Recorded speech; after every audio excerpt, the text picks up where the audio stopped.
أعوذ بالله من الشيطان الرجيم. بسم الله الرحمن الرحيم. ياسين والقرآن الحكيم إنك لمن المرسلين على صراط مستقيم تنزيل العزيز الرحيم لتنذر قوما ما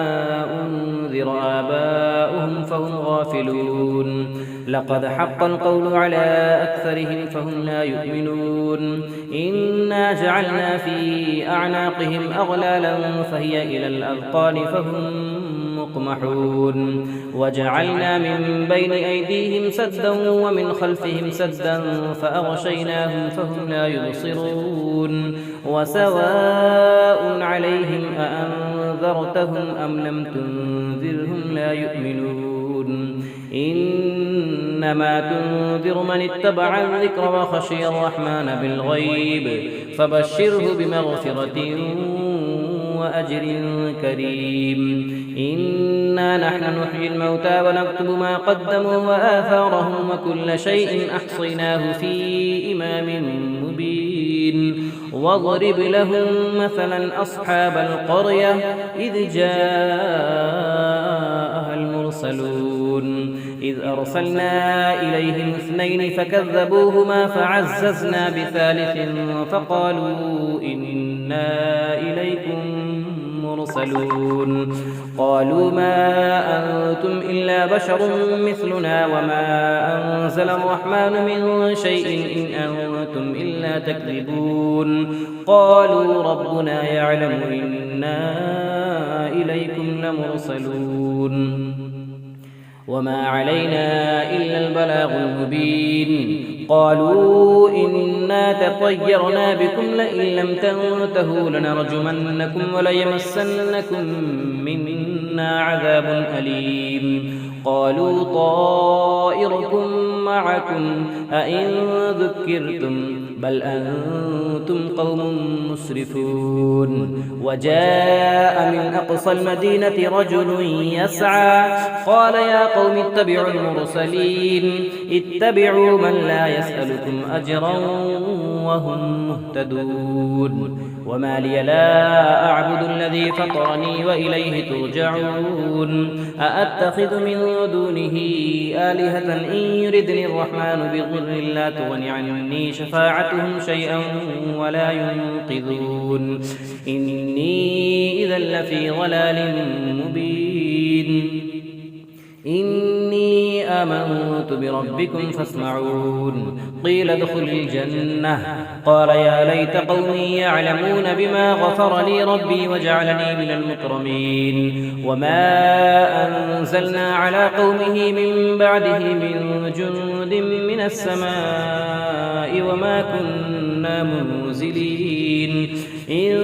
كانت إلا صيحة واحدة فإذا هم خامدون يا حسرة على العباد ما يأتيهم من رسول إلا كانوا به يستهزئون ألم يروا كم أهلكنا قبلهم من القرون أنهم إليهم لا يرجعون وإن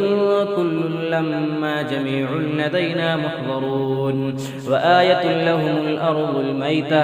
أحييناها وأخرجنا منها حبا فمنه يأكلون وجعلنا فيها جنات من نخيل وأعناب وفجرنا فيها من العيون ليأكلوا من ثمره وما عملته أيديهم أفلا يشكرون سبحان الذي خلق الأزواج كلها مما تنبت الأرض ومن أنفسهم ومما لا يعلمون وآية لهم الليل نسلخ منه النهار فإذا هم مظلمون والشمس تجري لمستقر لها ذلك تقدير العزيز العليم والقمر قدرناه منازل حتى عاد كالعرجون القديم لا الشمس ينبغي لها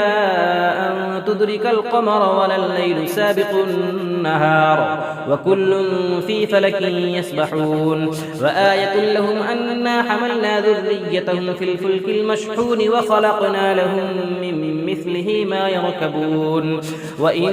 نشأ نغرقهم فلا صريخ لهم ولا هم ينقذون إلا رحمة منا ومتاعا إلى حين وإذا قيل لهم اتقوا ما بين أيديكم وما خلفكم لعلكم ترحمون وما تأتيهم من آية من آيات ربهم إلا كانوا عنها معرضين وإذا قيل لهم أنفقوا مما رزقكم الله قال الذين كفروا للذين آمنوا أنطعم من لو يشاء الله أطعمه إن أنتم إلا في ضلال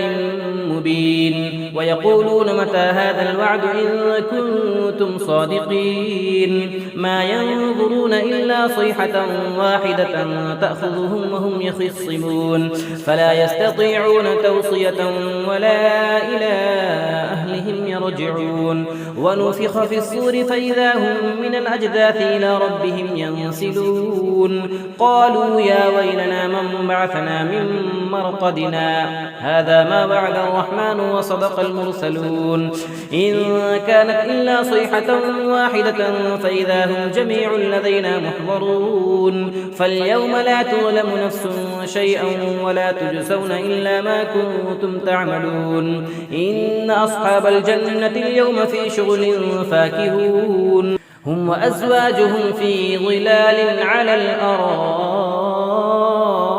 متكئون لهم فيها فاكهة ولهم ما يدعون سلام قولا من رب رحيم وامتازوا اليوم أيها المجرمون ألم أعهد إليكم يا بني آدم أن لا تعبدوا الشيطان إنه لكم عدو مبين وأن اعبدوني هذا صراط مستقيم ولقد أضل منكم جبلا كثيرا أفلم تكونوا تعقلون هذه جهنم التي كنتم توعدون اصلوها اليوم بما كنتم تكفرون اليوم نختم على أفواههم وتكلمنا أيديهم وتشهد أرجلهم بما كانوا يكسبون ولو نشاء لطمسنا على أعينهم فاستبقوا الصراط فأنى يبصرون ولو نشاء لمسخناهم على مكانتهم فما استطاعوا مضيا ولا يرجعون ومن نعمره ننكسه في الخلق أفلا يعقلون وما علمناه الشعر وما ينبغي له إن هو إلا ذكر وقرآن مبين لينذر من كان حيا ويحق القول على الكافرين أولم يروا أنا خلقنا لهم مما عملت أيدينا أنعاما فهم لها مالكون وذللناها لهم فمنها ركوبهم ومنها يأكلون ولهم فيها منافع ومشارب أفلا يشكرون واتخذوا من دون الله آلهة لعلهم ينصرون لا يستطيعون نصرهم وهم لهم جنود محضرون فلا يحزنك قولهم إنا نعلم ما يسرون وما يعلنون أولم ير الإنسان أنا خلقناه من نطفة فإذا هو خصيم مبين وضرب لنا مثلا ونسي خلقه قال من يحيي العظام وهي رميم قل يحييها الذي أنشأها أول مرة وهو بكل خلق عليم الذي جعل لكم من الشجر الأخضر نارا فإذا أنتم منه توقدون أوليس الذي خلق السماوات والأرض بقادر على أن يخلق مثلهم بلى وهو الخلاق العليم إنما أمره إذا أراد شيئا أن يقول له كن فيكون فسبحان الذي بيده ملكوت كل شيء وإليه ترجعون صدق الله العظيم.